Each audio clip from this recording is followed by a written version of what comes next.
जहाँ हजारों कोसों में पानी भरा हुआ पड़ा है, जिसका हाल पुराणों वगैरह में लिखा है कि रावण ने लंका समुद्र के बीच में आबाद की थी और स्वर्ग नरक बनाया था और 84 लाख कुंडियाँ राध लहू की बनाई थी। उन कुंडियों के ऊपर रखेश्वरों के नाम की, जिसकी वजह से लंका में कोई नहीं जा सकता था। जो कोई लंका में जाने के वास्ते समुद्र की तरफ जाता तो जादूशाला से डूबो देता और लंका के ऊपर किसी को नहीं जाने देता था। और दुनिया यह नहीं जानती थी कि रावण लंका में इंद्रजाल की वजह से नहीं जाने देता है, और जो कि सुपना और ग्रहशाला दुनिया में जारी हुए हैं, यह भी रावण के ज़माने से हुए हैं। और जो रावण के राक्षसी वेद की किताबें और टिप्पणा वगैरह दुनिया में सलाह करके सबकी अक्लों को खराब कर दिया था, यह बात भी वेद की किताबों में लिखी हुई है कि रावण ने राक्षसी वेद की किताबें और टिप्पणा वगैरह दुनिया की अकल को फिरने के लिए सलाहे थे, जिसका सबूत पुराणों वगैरह से साफ प्रकट होता है।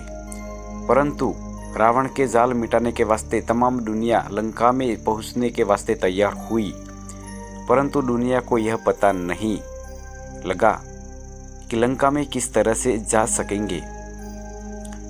फिर कुछ अरसा गुजरने के बाद यह तजवीज़ की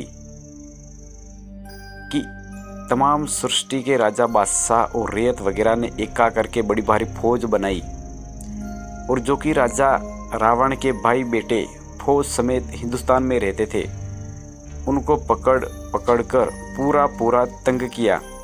जब रावण के भाई विभीषण ने चलाया हुआ था, वह शनिश्चर ने रावण के राक्षसी पाप का पता लगा दिया था और वाकिफ किया जब दुनिया की औलाद बची है।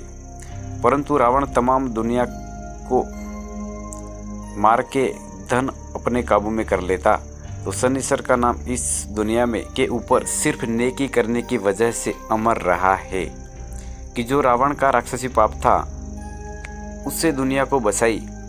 इसी तरह से हरणाकुंश ने भी राक्षसी विद्या चलाई थी, जब भी तमाम दुनिया की बुद्धि भ्रष्ट हो गई थी।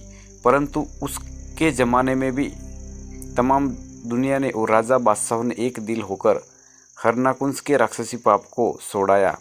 जब तमाम दुनिया बची, नहीं तो हरणाकुंश भी तमाम दुनिया को घारत करके धन अपने काबू में कर लेता, और हरणाकुंश ने भी राक्षसी विद्या का स्वर्ग और नरक बनाया था। और इसके अलावा 84 लाख कुंडियाँ भी राध लहू की बनाई थी। उन कुंडियों के ऊपर दुनिया के नाम का पाप कराता था।